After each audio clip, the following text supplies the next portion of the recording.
Bonjour et bienvenue au club de lecture à faire. Mon nom est Micheline Bourque, c'est moi qui ai fondé le club et c'est moi qui ai réuni pour vous un panel extraordinaire pour parler du livre d'affaires. Avant d'entamer la présentation du panel, je voudrais vous rappeler la mission du club de lecture. Le club de lecture a pour but de promouvoir le livre d'affaires comme outil d'apprentissage et de créer des activités autour du livre afin de créer un environnement d'échange dont le but, bien sûr, d'apprendre ensemble par le savoir des autres, donc par le savoir de ces auteurs-là qui ont des choses à nous partager. Aujourd'hui, c'est aussi le lancement d'une série de panels que je veux entretenir autour du livre. Donc, ce ne sont pas des panels qui vont faire l'objet d'une revue du livre, mais qui vont nous permettre de discuter du livre en soi. Le livre d'affaires, aujourd'hui, on parle de son utilité, mais dans d'autres contextes, on va revoir d'autres aspects du livre, le livre numérique, le monde de l'édition, pourquoi on publie, tout le phénomène de l'auto-publication. Donc, il va y avoir une série de thématiques autour de cette série que je désire mettre au jour aujourd'hui par le biais d'un panel tout à fait adapté et tout à fait choisi pour pouvoir parler de ça. Je vais me permettre un petit mot en anglais. To those of you that have been joining us because we were supposed to have Mitch Joel here. Unfortunately, Mitch had to cancel out. Consequently, we will be having our discussion in French. I hope that's not too much of a setback. We will have Mitch again later on in 2015. We'll keep you posted and sorry again, but we're going to do it in French. Alors, je reviens. On va passer aux présentations du panel afin d'enclencher la discussion autour du livre. Le thème d'aujourd'hui, c'est l'utilité du livre d'affaires. À quoi ça sert le livre? Je vais commencer en ordre alphabétique, pour pas faire de jaloux. Jean-Baptiste, qui es-tu et que fais-tu? Bonjour à tous. Alors moi je suis Jean-Baptiste Audrery, psychologue organisationnel. J'ai développé toute une pratique autour de l'évaluation des talents et la gestion des talents. Et je suis directeur marketing pour SPB Psychologie organisationnelle à Montréal. Voilà, alors blogueur et lecteur assidu et continu de livres d'affaires. Excellent, merci Jean-Baptiste. Puis un régulier, tu as fait quand même quelques panels avec nous déjà. Oui, je me pratique. Excellent. Amélie Coulombe-Boulet, qui es-tu et que fais-tu? Oui, bonjour, je m'appelle Amélie Coulombe-Boulet, je suis chargée de projet marketing pour la firme Randstad Canada. Mais dans la vie en général, j'adore le livre. J'ai travaillé très longtemps en édition, j'ai fait des études de littérature et je suis aussi l'auteur d'un livre qui porte sur l'influence du livre numérique sur l'industrie du livre au Québec que j'ai publié l'année dernière et que j'ai dans le cadre d'une maîtrise en livre numérique. Voilà, et je serai modératrice pour la page aujourd'hui. Et commentatrice également, Amélie. Puis, n'oublie pas de mettre en lien sur la page événement ton petit chef-d'œuvre. C'est vraiment un livre extraordinaire si vous voulez en apprendre sur le livre numérique au Québec. Madame Bianca Drapeau, merci d'être avec nous. Qui êtes-vous et que faites-vous? Donc, Bianca Drapeau, directrice générale adjointe chez Demarc, qui est une entreprise de Québec qui fabrique et conçoit des outils pour aider les éditeurs à évoluer dans le monde du livre numérique. On a entre autres une plateforme de distribution de livres numériques qui fonctionne ici au Québec, en France, en Italie, en Espagne et on espère dans d'autres pays bientôt. Pourquoi je suis arrivée chez Demarc il y a maintenant 1 an, c'est que j'ai travaillé depuis une quinzaine d'années dans le monde de l'édition, principalement aux presses de l'Université du Québec où j'étais en charge du développement du livre numérique et du modèle d'affaires lié autour du livre numérique. J'ai participé aussi beaucoup à des groupes professionnels au sein de l'Association nationale des éditeurs de livres, dont le groupe qui est à l'origine de la création de la plateforme québécoise de livres numériques. Et je suis également chargée de cours à l'Université de Sherbrooke, d'un cours qui s'appelle l'édition électronique. Donc, du livre, j'en mange depuis 15 ans et je suis aussi une très grande lectrice. Merci infiniment, Bianca. Je me sens très privilégiée de vous avoir avec nous. Alors, non pas la moindre, mais Madame Paul Genet. Paul, qui êtes-vous et que faites-vous? Avons-nous perdu Paul? Paul va revenir. Petit problème technique. Alors, on va laisser... Paul, te revoilà. Oui, je suis là. Je suis là. Qui es-tu et que fais-tu? Qui êtes-vous et que faites-vous? Alors, Paul Genet, accrédité en relations publiques, 30 ans de métier déjà, à la tête d'une firme qui s'appelle PGR Relations publiques. Et je suis dans la vie une semeuse de bonheur, mais qui plus est, une lectrice assidue, passionnée et qui distribue à qui me mieux mes grands coups de cœur littéraires et littérature d'affaires. Excellent, merci là, Paul, d'être avec nous, puis panéliste à plusieurs reprises avec nous et avec d'autres événements encore à venir avec toi. Merci beaucoup. Première question peut-être pour un peu mettre le sujet à l'ordre du jour. Comme le suggère le thème de notre discussion, à quoi ça sert un livre d'affaires aujourd'hui? Pourquoi est-ce qu'on écrit? Puis je vais peut-être donner l'occasion à Bianca de partir le bal là-dessus compte tenu de votre rôle dans le milieu de l'édition. Pourquoi est-ce qu'on écrit des livres d'affaires aujourd'hui? C'est quoi? Ça sert à quoi? Bien, en fait, en tant qu'ancienne étudiante en administration des affaires, ce que j'ai pu voir du début des années 90 jusqu'à maintenant, c'est qu'on est passé beaucoup de livres d'affaires qui étaient très des manuels de cours qu'on écrivait pour le premier cycle, deuxième, troisième cycle à l'université, à des livres par la suite qui ont été ce que je qualifierais un peu de livres d'affaires qui ressemblent un peu à des livres de psychopop, donc une histoire qu'on raconte pour tenter de faire comprendre une thématique ou de faire réfléchir des gens dans le milieu des affaires, à des livres qui sont, je dirais, conçus et écrits par des experts maintenant. Moi, je les vois un peu comme des façons de faire de la formation continue. Donc, on est allé à l'université ou non, on est dans le milieu des affaires, on s'intéresse à des sujets en particulier, puis ça vient nous aider à nous former, à nous poser des questions, à remettre en perspective des choses qu'on fait déjà dans le milieu d'affaires. Mm-hmm. Jean-Baptiste, est-ce que tu voulais ajouter un commentaire peut-être là-dessus? Pas à cette étape-là, mais si tu veux que je parle, je parle. OK, parfait. Parce que une des raisons pourquoi moi je pense qu'on écrit des livres, on publie des livres, comme le suggère Bianca, c'est parce qu'on a la possibilité aussi de le faire. Donc, c'est possible pour beaucoup plus de gens de publier des livres d'affaires et de faire valoir leur expertise. Qu'on s'en serve comme outil d'apprentissage, bien sûr, c'est ce qui est le plus fondamental pour moi, mais je pense que le livre d'affaires sert à différents niveaux, que ce soit pour faire valoir son savoir, mais ça pourrait aussi avoir d'autres objectifs qu'on pourrait rencontrer par le biais de la publication d'un livre. Je ne sais pas si... Paul, je te vois cogner. Ah oui! Pour moi, le livre d'affaires et avec les gens que j'accompagne, c'est une véritable rampe de lancement. C'est aussi une clé qui nous permet d'ouvrir des mondes si différents, un univers complet. Quand je pense ne serait-ce qu'aux pratiques et aux cultures d'affaires qui divergent d'un endroit à l'autre, et ça nous permet de poser non seulement un regard sur l'autre, mais de pouvoir poursuivre cette réflexion. Et avec les médias sociaux aujourd'hui, d'entrer en communication avec des Mitch Joel, de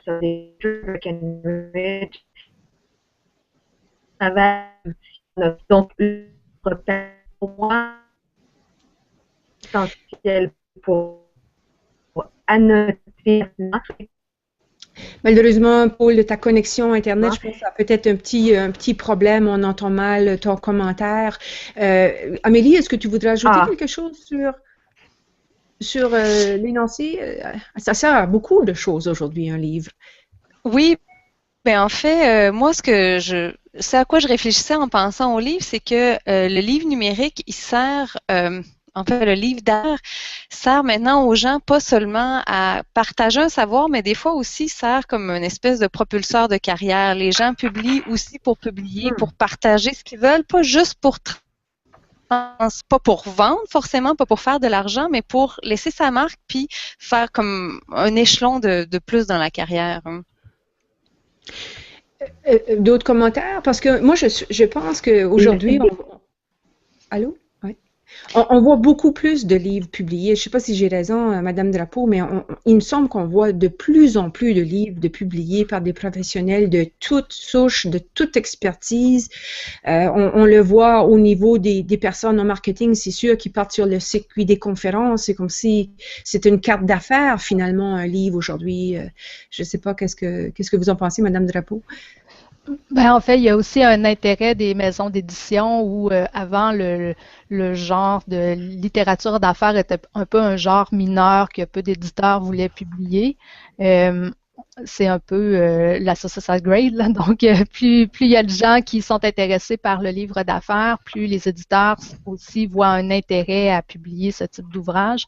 Puis, des fois, c'est aussi un peu, on a un collègue qui a publié où on trouve un sujet intéressant et puis on reçoit par la suite des manuscrits dans les maisons d'édition qui sont des livres qui ressemblent à ce qui a été publié ou qui présentent le point de vue québécois de titres qui ont été publiés aux États-Unis, par exemple. Micheline? Oui, vas-y. Oui, je ne sais pas si tu as vu, il y aurait Mitch Joel qui pourrait se joindre à nous et puis il faudrait qu'on l'invite. Je viens juste d'acheminer l'invitation. Merci, effectivement. Donc, une petite visite surprise. Il semblerait par Mitch Joel ici. Je ne sais pas s'ils sont bien, mais on fait l'invitation, c'est sûr. Peut-être, Micheline, le temps que Mitch se joigne à nous, du côté du lecteur, en fait, je pense que le livre d'affaires, on le disait tout à l'heure, permet d'aller chercher un corpus de connaissances établies. Donc, par exemple, le livre d'affaires plus universitaire.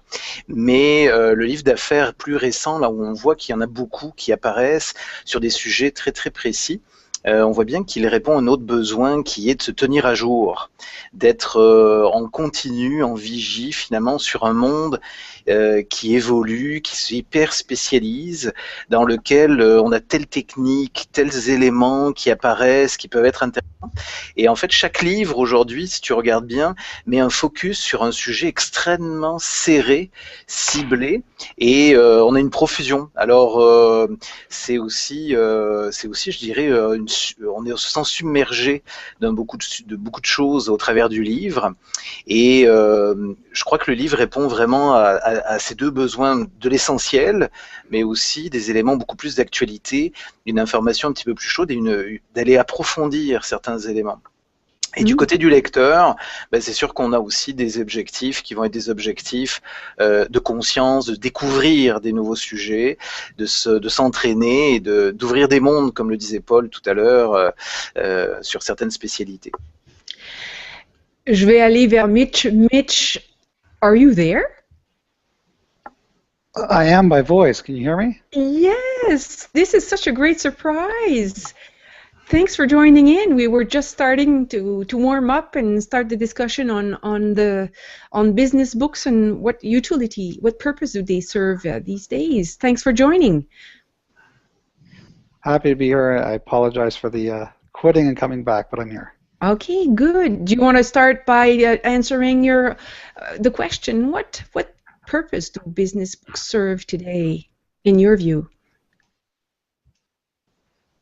Oh, yeah, it's a great question. I think that they're probably the most important thing any professional can do for themselves to augment their careers. And the reason I say this is because we live in a world where access to anything is so readily available, whether it's a blog post, an article. I even see Fast Company now, which I'm fascinated with their BuzzFeed headlines, but at the end of the day, a lot of those articles are basically taken from other online articles that they're just sort of repurposing. And my experience has been, I did an interesting personal experiment where last year I didn't read as many business books as I normally do, and typically I read 1 or 2 a week, so I read a lot. And I reflected on the year and realized I had taken in nothing. I think the depth and time you spend with a book adds a whole other layer to the time and reflection and note-taking and ideology, even if you don't like it, that BuzzFeed just can't supply. Mm-hmm. I totally agree. I think that I would like to invite perhaps other panelists to comment on what Mitch just said. Anybody wanting to add? Yes, if I may, I recently reread Good to Great from Jim Collins, and I have this thing I've been reading avidly many authors in the business book section, and I was taking a whole lot. I was hungry for more, and being able to plunge myself in those words really made a difference for me. So again, you can go on to BuzzFeed, and like you say, there's so much literature out, but then again, you have got to take time to sort it for you. And may I say, Sexologist really did a tremendous emotional life as well. Mm-hmm. Paul, again, I'm so sorry, but I think that your internet connection is really not the best today, and it keeps cutting off your message. I don't know if you could maybe go and come back so that it'll be more enjoyable for you and for the viewers. Bianca, did you want to add? Try to plug in a hard internet connection. Pardon me? Okay, sorry. Bianca. I was going to say to Paul, it's Mitch, to try and plug into an internet connection rather than Wi-Fi. That sounds like a Wi-Fi issue. Yeah, exactly. Mm-hmm. I actually just turned off the camera, so maybe that could help as well. That's cool. Okay. All right. Sorry. Okay. So business books, I agree, Mitch, are first of all, because of you, I've discovered so many books, so many authors. It's really been a great discovery, and it really, actually, you inspired me to launch this club because I felt that there were not that many opportunities for people to talk about books, certainly not in the French community. So you've done a great job about promoting books. That's why I invited you in the first place, not because you're not or on top of it, but because of the role you've been playing in promoting books. So thanks again for all of that terrific work. I think that books, I think that we could do something to bring books back to businesses. I don't know if people understand what I'm saying, but I think one of the missions that I would like to be able to accomplish is to get the business books back into businesses so that they become tools for learning for employees, for people to come into terms with new ideas, discover new concepts, etc., etc. I don't know if somebody wants to perhaps comment on that particular point. Anybody there? Bianca, did you want to perhaps? Well, I'm always going to answer Micheline. So just okay, ask go me ahead. directly. Go ahead. Otherwise, I'll be a panel hog. Go ahead. I think when it comes to organizations, you have to be very careful. And the reason I think you have to be very careful is because I still believe that books are extremely personal, and people take them certain ways and read them certain ways. And if you're not giving people books with the preface of saying, this is what the book's about, I want you to read it if you feel that this is something you'd want to do, if it becomes a chore or homework or more work from the boss, it can be actually more detrimental than positive. One of the things that I think made, when I started that Montreal Business Book Club so successful, which I did many years ago, is that it was voluntary, and every month it was a new book. You didn't have to come every month. You could read one book and not come back for a year. You could not read the book and just want to sit quietly and take part in the conversation because it was about a certain topic. And I think that that's sometimes missing when I see the book, the business book, interjected into the business culture. Before you start the job, you should read this book. That's probably not the best. So if you are looking to bring it into the office, my recommendation is always to not force everyone to do it, but find 3 or 4 people who just want to take part and make it more casual. As it gets momentum and as people start talking about how great it's been, it can become more efficient. Mm-hmm. Interesting. Yeah. And I would like to add something. Go ahead, Amelie. Yeah, it's. I think that, of course, I like digital books, and I think that for business books, business books could benefit from the digital world, because before you had some books were too big to carry or too small to print. And now with the digital book, you can have all a variety of books that you can publish, and maybe also the publishing process can be reduced or doing differently. So I think that the business books could also benefits from that. Mm-hmm. Good point. Jean-Baptiste, I see your head going like this. Did you want to add a comment? Yeah, I think that books and business books are part of learning. And it's all about learning, because when you're working, you need to learn all the time. And books is one of the way you can learn. You can experiment, you can have some reflection, you can have some conceptualization. And books is a special time, as Mitch said before. It's really personal, but you can mix the learning you need. And you read something, you experiment, you have an insight, you speak with someone. So I think that books is one of these parts, but for me it's an important part, because my style is also about learning and reading a lot, and I think it's really important to mix this.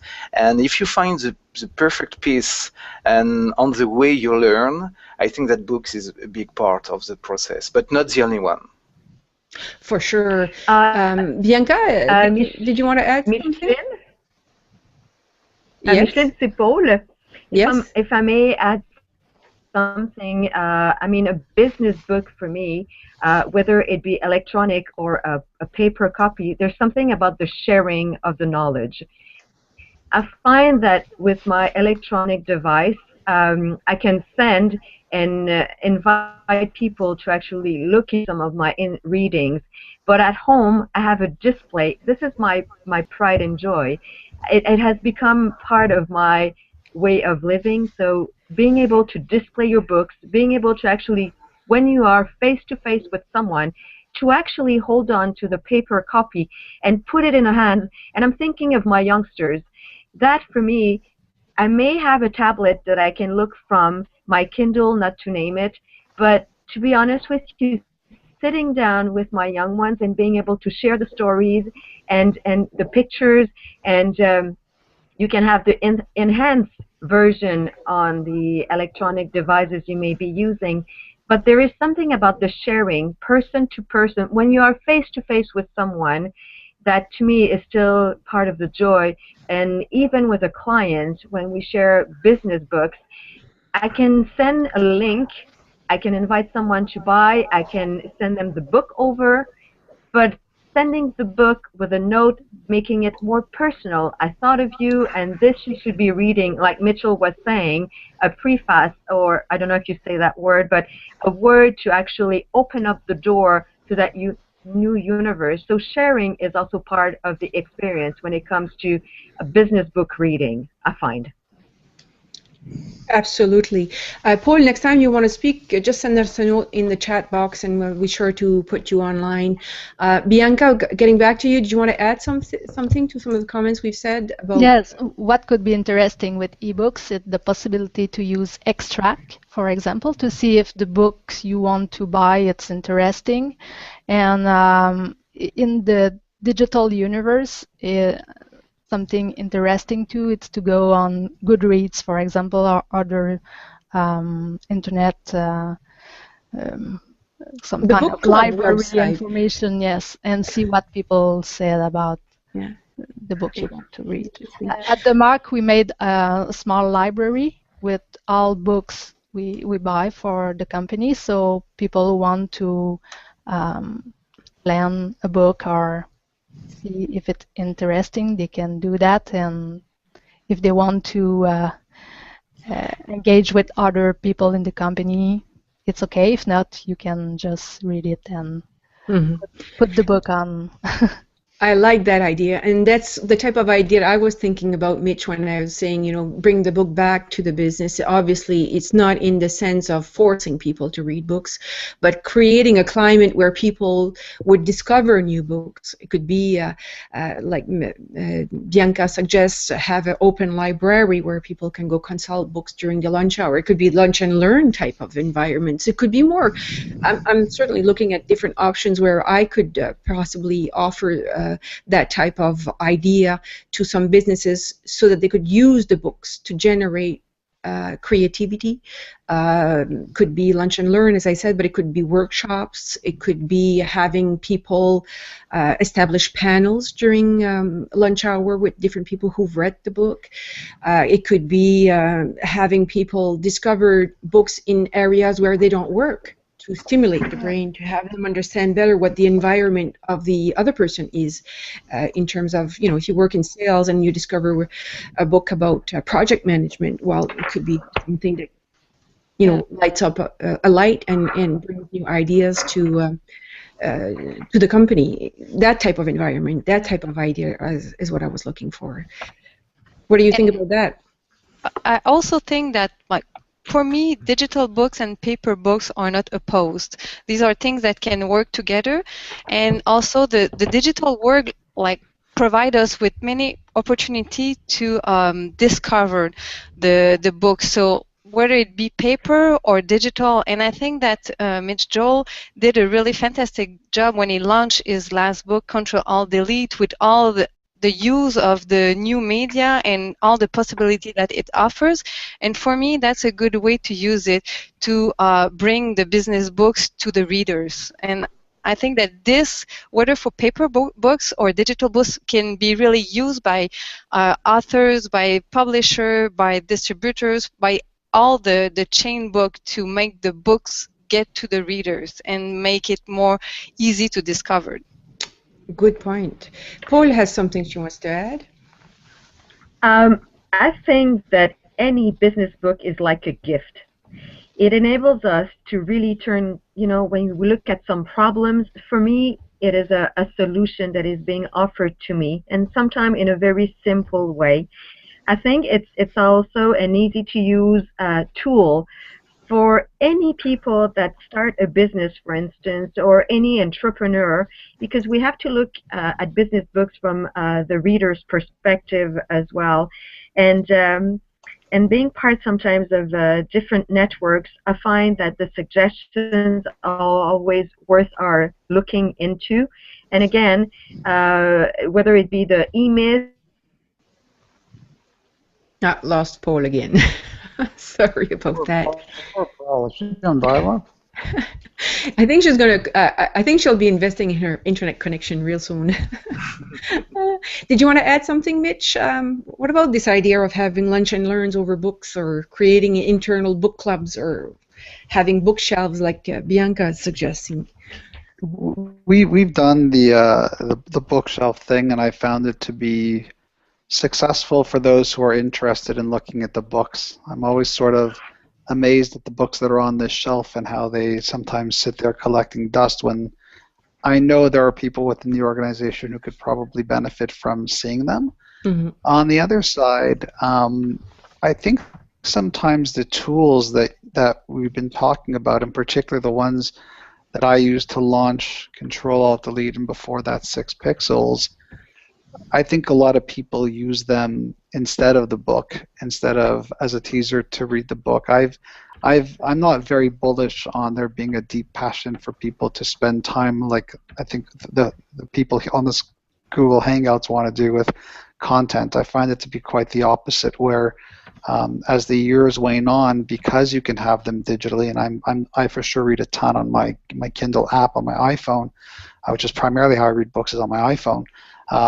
That the desire or the ability to hop somewhere else is so great that I think it also sometimes diminishes a person's realization that they have this. I'm always amazed. I'll sit in a doctor's waiting room. I'll be waiting for a train, and the fact that I can bang off a couple of pages in a book on my iPhone is astounding to me without having to carry it around with me, which is the most annoying part, is having to carry these books around with me all the time. And I think that while I'm like that, I think most people maybe start a book, read a page or two, and then do hop over to see what's happening on Twitter or Facebook, and it acts more as a distraction, or they use it as a supplement, things like the slideshow work that we've done with our books. Interesting, interesting. Oh, we have a question, Amélie. Something's happening on the page. In fact, we have a good comment. Okay. It's Mathieu Laferrière who wrote, just a quick note, I buy the electronic version of a book to decide if I buy the physical book. Then I read it in depth. Then I can give the book and keep the electronic version for later. So that's a good use of paper and digital version, how they can work together. As an author, I want to thank that person for buying 2 books instead of just 1. But mind you, I like to do that. I like to do that too. I still am attached to the paper book. Mind you, I don't buy as much as I used to because I find that some of the books don't have a lifespan as long as it could. Like there's classics. We've read through the book club some of the classics that were written 10, 20 years ago that are still good books to read, and we're going to continue looking at those classics. But I find that there's a whole series of books that are on the market that have a very shorter lifespan, namely in social media. I mean, social media, what is good today, not all of it is going to be good in 6 months, a year, because new tools come in, new ways of doing the use could change. It could be a variety of factors that make the content totally obsolete after a short period of time. But I also find that there's a whole range of I'm wondering if there's not an overload of publications because it seems that everybody sort of has to have their book to be recognized on some level by large corporations, or to be able to network in specific sectors of activities. I don't know, but I find that. Did you want to comment? Yeah, Micheline, I think that I hear what you're saying, and you come from a generation that books were a sort of permanent artifact, and they were this thing that somebody wrote and that you had to make sure was exactly perfect because there wasn't the opportunity to really go back and write a blog post or an article or have it posted online. And I think that's a fair position to be, but I don't think it's a realistic position to be in today.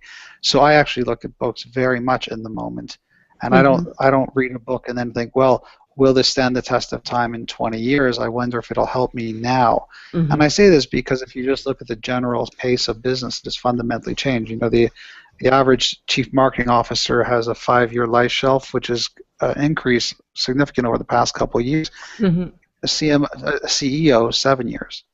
So I think we are living very much in the now, and for me, I stopped. I used to be like you had just said as well, philosophically, and I stopped. I just realized that no, if I read a book today and it helps me today, that's good enough. I don't need to come back in 5 years and see if it stood the test of time. It has to help me now. Absolutely. I mean, I'm totally with you on that, Mitch. I mean, I buy lots of books. And normally I will choose to buy those books in their digital versions because I know I'll have a learning. It'll help me now. But there are some books that last over time. We had a couple here. We had a Blue Strategy that Jean-Baptiste defended. We had a book by Henry Mintzberg. We had the E-Myth recently revisited with Michael Gerber. People love that book. One of the person who defended the book says he buys 50 copies at a time and gives to his clients so that they understand what the business is.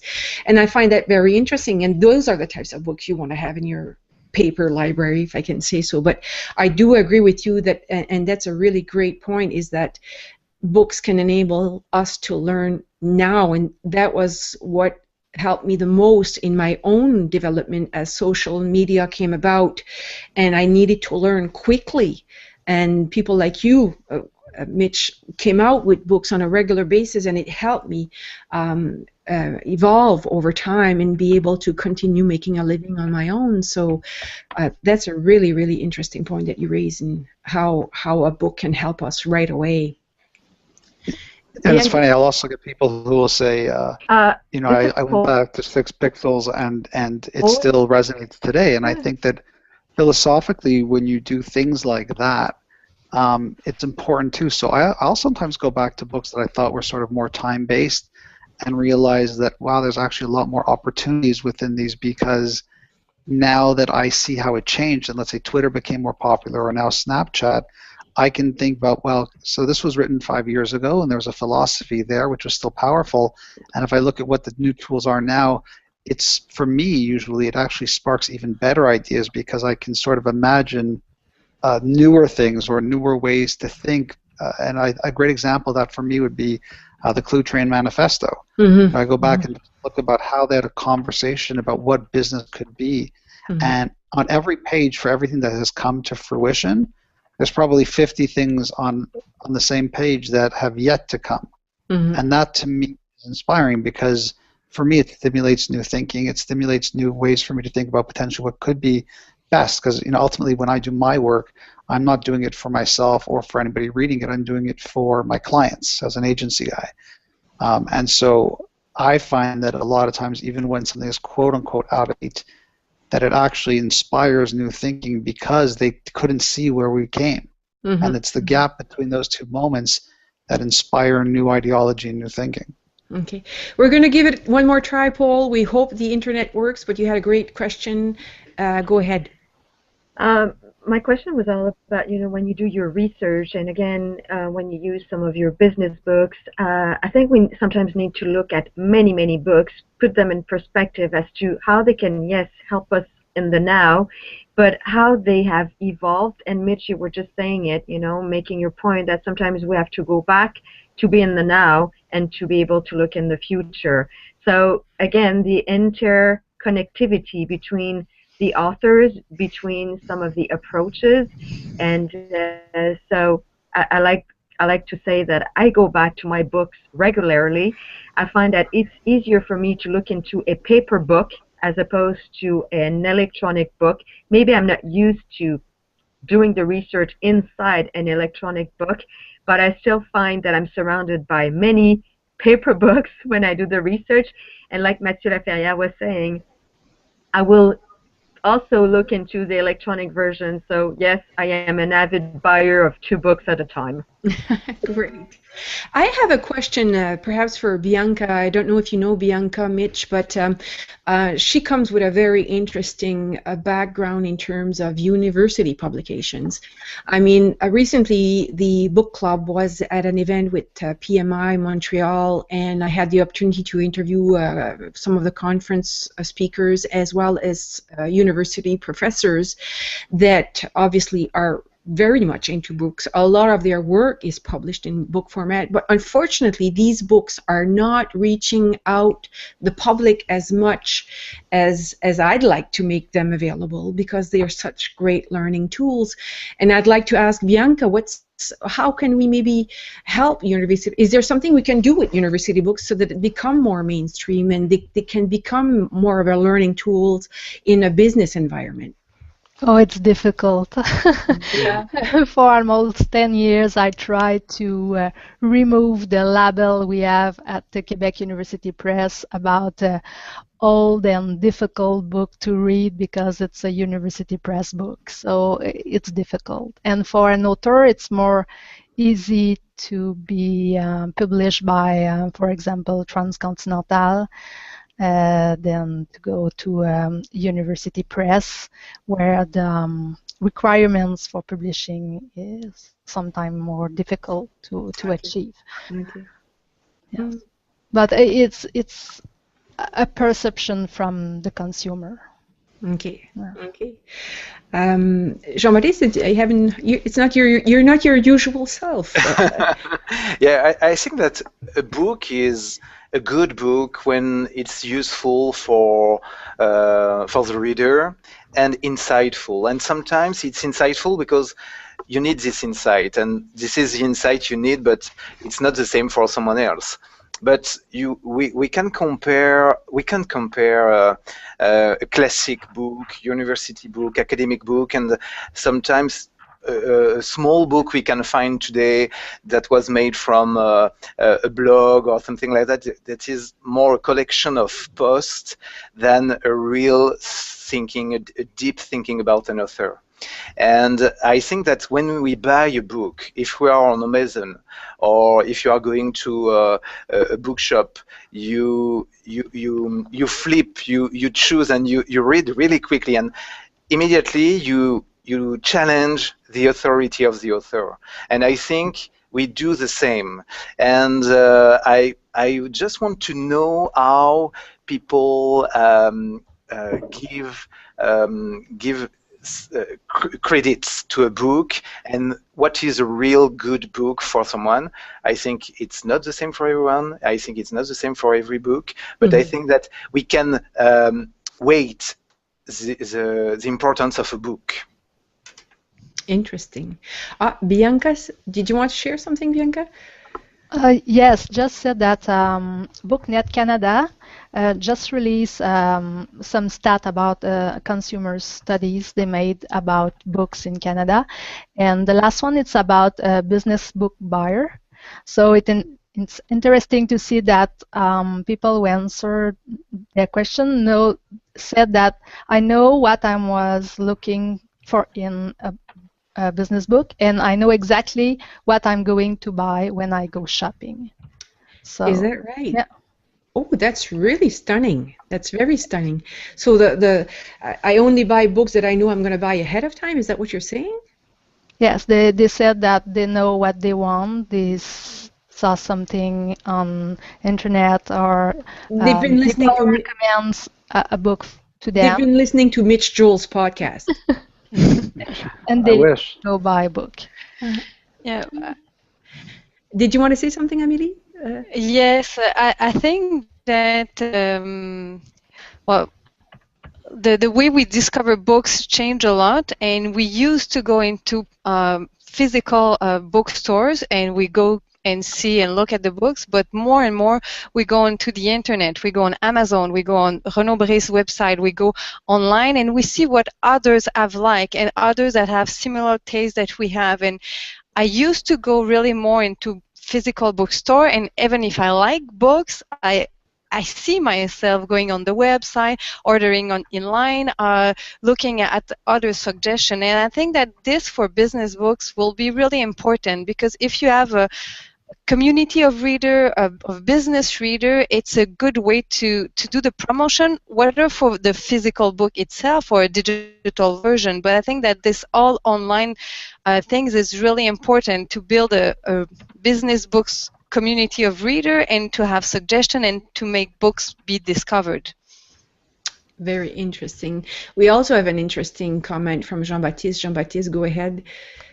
I think it's a very good question.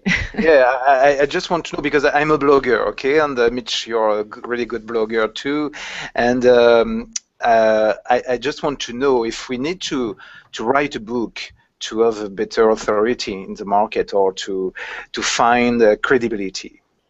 Is it important? Is it crucial? Mitch is perhaps having a... No. Are you there? Okay. No, it's a great question.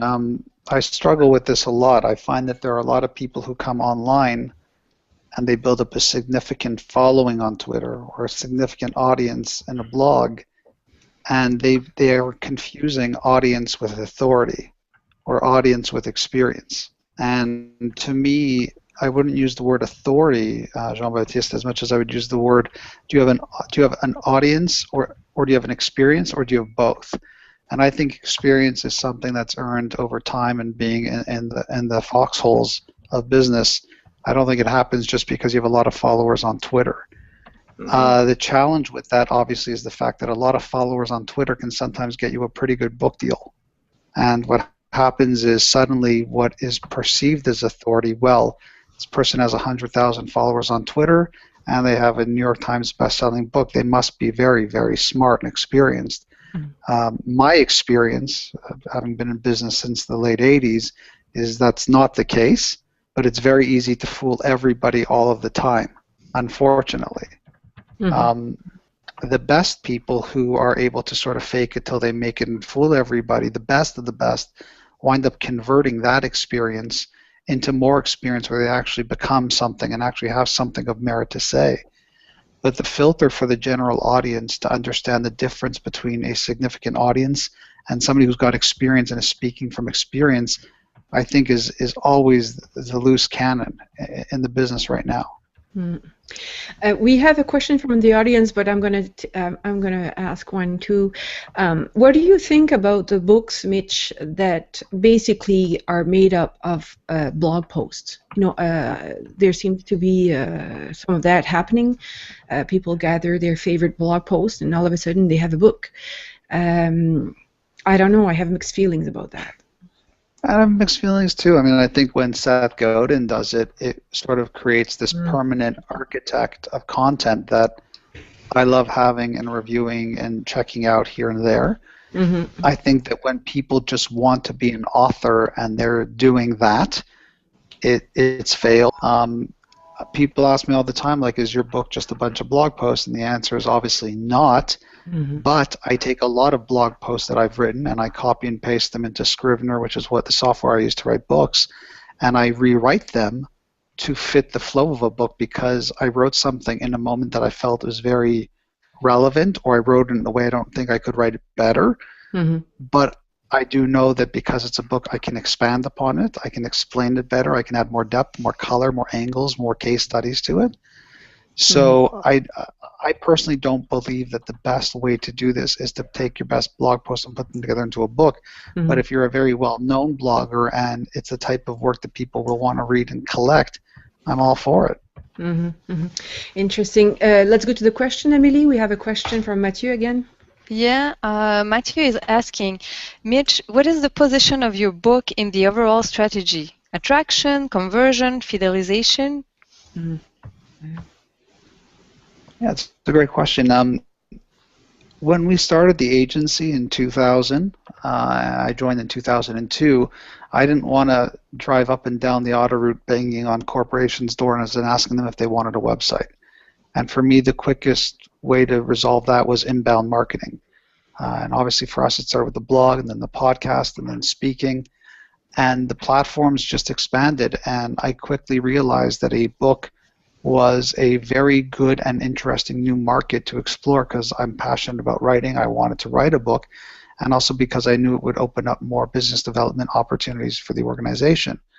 I didn't want the book to be a sacrifice for time spent, though, trying to grow the business. So I made sure that I found a very important literary agent and a very significant publisher.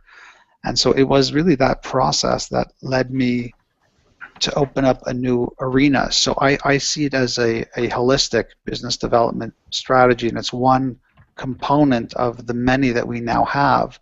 And the truth is, as the years have grown and we've become, heading into our 15th year of business and recently acquired by WPP, this strategy changes, and also, the work has to stand up for itself, the quality of the team.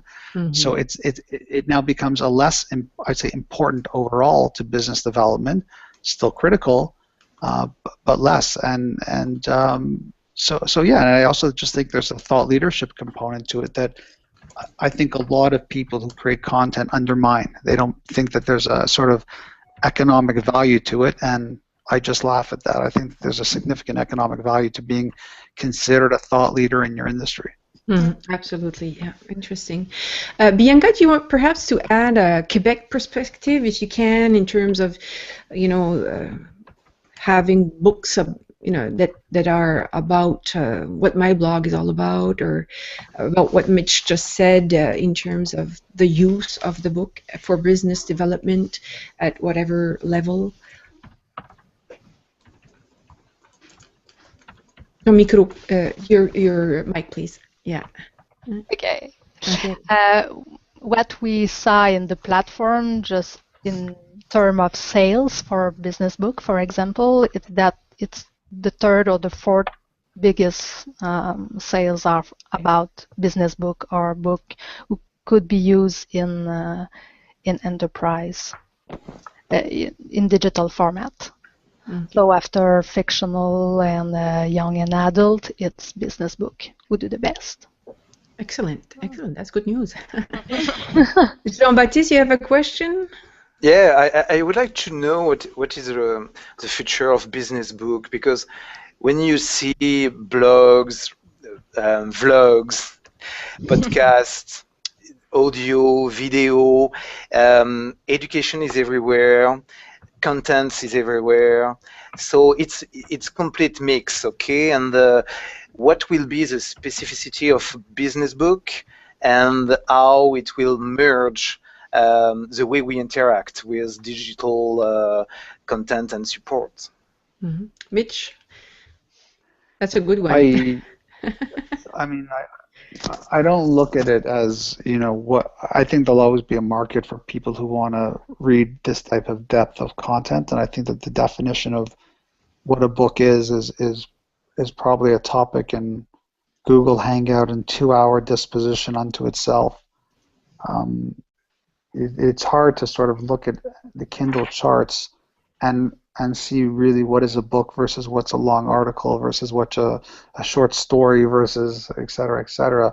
That being said, I still think that I'm working on my 3rd book right now, which I'm going to do as a co-author, and the process of that is the same. We want to create a book that is substantive, that is in depth, that provides both strategy and tactics, and I believe that while the format can be, evolved, links, embedded content, etc., the spirit of still a business book is still a business book. It's like saying, what do you think the future of movies is? Well, it's hard in a world of Netflix where I'm watching it on my computer screen, but I think ultimately people still want movies, however we want to define them and how it changes. So I think the future for them is still significant. I don't know if I'd say it's bright. I think that as each year comes on and on, I'd love to say more and more people are reading business books. I don't believe that to be the case. But, maybe it's a niche product. Maybe the club will change that, Mitch. Maybe, We have another great question from Paul. Paul is asking, what in your view, and anybody can comment here, but certainly Mitch, what makes a good business book? What are the criteria? What do we base our judgment on to distinguish the good from the bad? That's like asking what makes a great song. I think it's a very personal thing. Kurt Vonnegut once said that I write for an audience of one. I don't know who that one is. It could be a real person. It could be a fictional person. In Kurt Vonnegut's case, it was his daughter or his sister who had deceased, who had passed away. And when I write, I very much write for an audience of one. I'm not going to tell you who. But it very much is in my brain an archetype of somebody, and I very much try and focus just on them. And then, sometimes I think sales are reflective of that. I think that sometimes they're not, to be honest. But more often than not, to me, it's hard to say what makes it great or what made you love it and someone else really hate it. And listen, Amazon is the greatest at showing you people who love it and hate it for sure. That's right. Look, you hope you have more 5- and 4-star reviews that are authentic and real and not just friends who are trying to help you out. And sometimes the 1s and 2s are very powerful in terms of helping you think differently about how you create content. My personal feeling is one is I have thin skin, so I get sort of offended by them obviously and then hurt. But when I look at them, a lot of times I think that they bought the book in the wrong spirit. They probably should have bought maybe a dummy's guide for something, or they should have bought a book that does more of this. And I can understand their frustrations because a lot of times people are buying books to figure out how to, when I wrote a book of why to. And that's a different thing, and it's a different audience for that. So I would love to say, a book should have this, a book should have that, but I really do think that a book is like a song, and some songs really resonate with people and some don't. Right. Good point. Perhaps we can conclude on this question here, which comes from Amélie. If you want to, because I think I want to make a full panel on this particular question here. But let's give it to Mitch. Go ahead, Amélie. Do you think that we will see more and more self-published business books as we see in fiction? Oh, absolutely. So, I mean, even I was speaking to somebody who also writes books, and I said I sort of hate the Kindle bestsellers list because when I go there, I can't tell which are what I would call the business books that are published by a house with an agent, or the ones that someone just posted for 99 cents and they get it to the top of the charts. And there's a viable business in both, and I'm not diminishing one or the other. But clearly, the ability for anybody to write a book and publish a book is there, and it's going to become more and more prevalent. And to sort of spin off of where I was going with the music, I play electric bass, and I've been playing since I was young. And I always tell people the same thing: is I play electric bass, but I'm not a bass player. And so I think anybody can write a book, but just because anybody can write a book, it doesn't make them an author. Totally agree with that. I'd like to have Bianca's view on this. Bianca, do you think that we will be seeing more and more self-publishers? Yes, definitively. A lot of platform exists already, and we saw maybe 1 or 2 platforms each 3 or 4 months appear here and in Europe.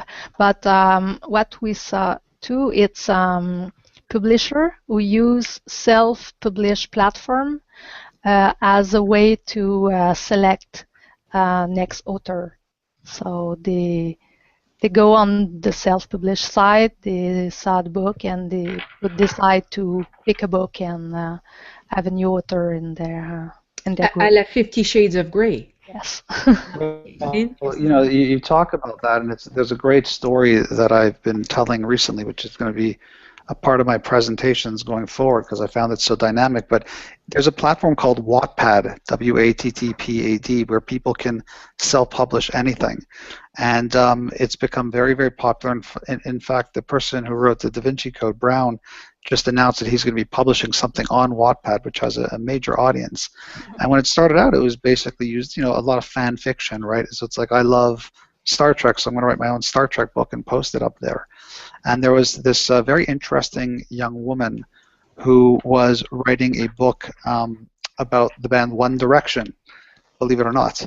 And the idea of the book was that I don't really know the whole story of what they were doing, but it was this interesting book about it.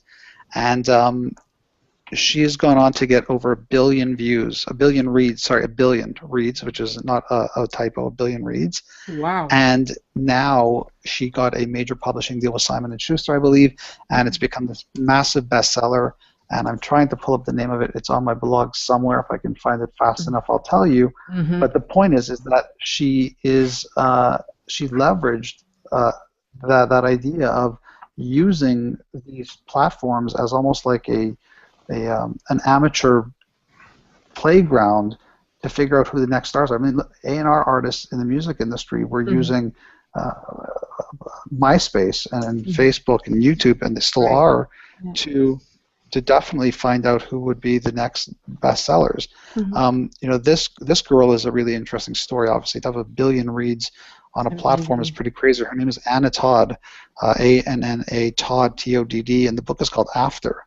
Okay. It's a 600-page book, totally available for free on Wattpad, but now they're selling it as this massive bestseller.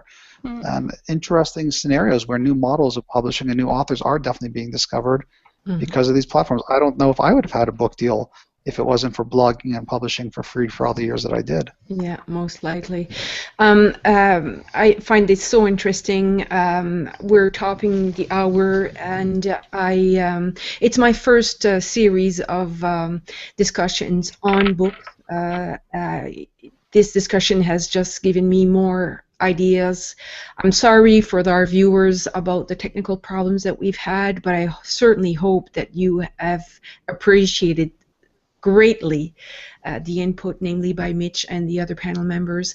I hope to be able to launch this series on a regular, at least bi-monthly basis, perhaps every 3 months.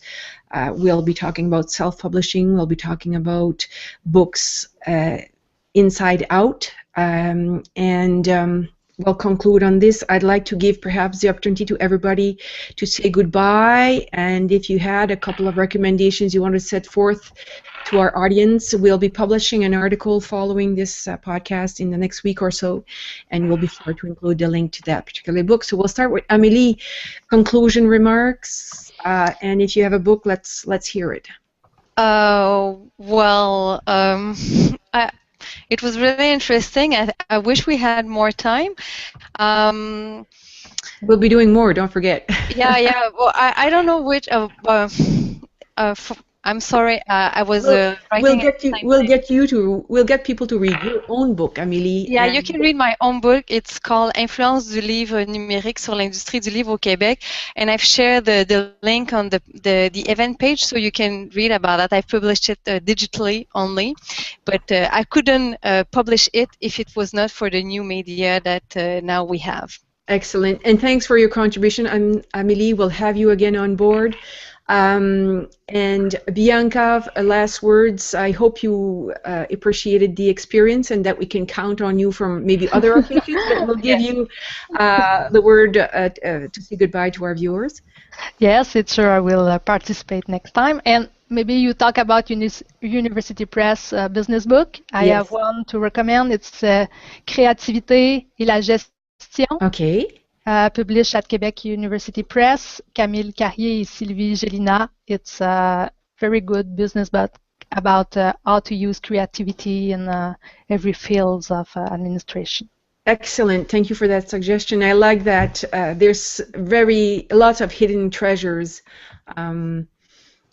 Jean-Baptiste? Yeah, I just want to say that for every or almost every interview for recruitment I do, I ask this question: what is the last book you have read? And it's always surprising, but I think that there is always a book, a business book for someone in their life, in their work. I would like to see more readers. I would like to see more learnings based on business books. But sometimes you can see how people develop themselves, and you see also how a book has a place in their life. It's really interesting. Excellent. Any suggestions? We had some of yours already with the club, but last minute book? So many books. I will send you links. And that's fine. Paul, last comment. Last comment. I am grateful. I came in grateful, I leave grateful. It's the celebration of the words, the coming together of opportunities for us to think and to build on the words from the author. And I think that the business book is there to live. Excellent. It reminds me, thank you, Paul. Paul will be on our panel next Friday, November 21st. We're going to have another author, Mitch, maybe you know her, Deirdre Brickenbridge. We're going to be reviewing her book, Putting the Public Back in PR. That's this coming Friday. Thank you, Paul. Thanks for your assistance. And Mitch, I can't thank you enough personally. You've had such a big impact on me, on my life, on my love of books. You've made me discover so many great authors. I enjoy listening to your podcast. I enjoy reading your books. I've read both of them.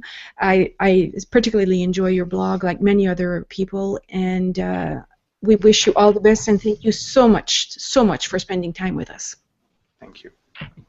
Thank you. Well, my pleasure. Thanks for having me. And I have the list of my books are already on the Google Plus page. That's right. We got that, and we'll be definitely checking them out. Thank you so much again, Mitch. All the best to you.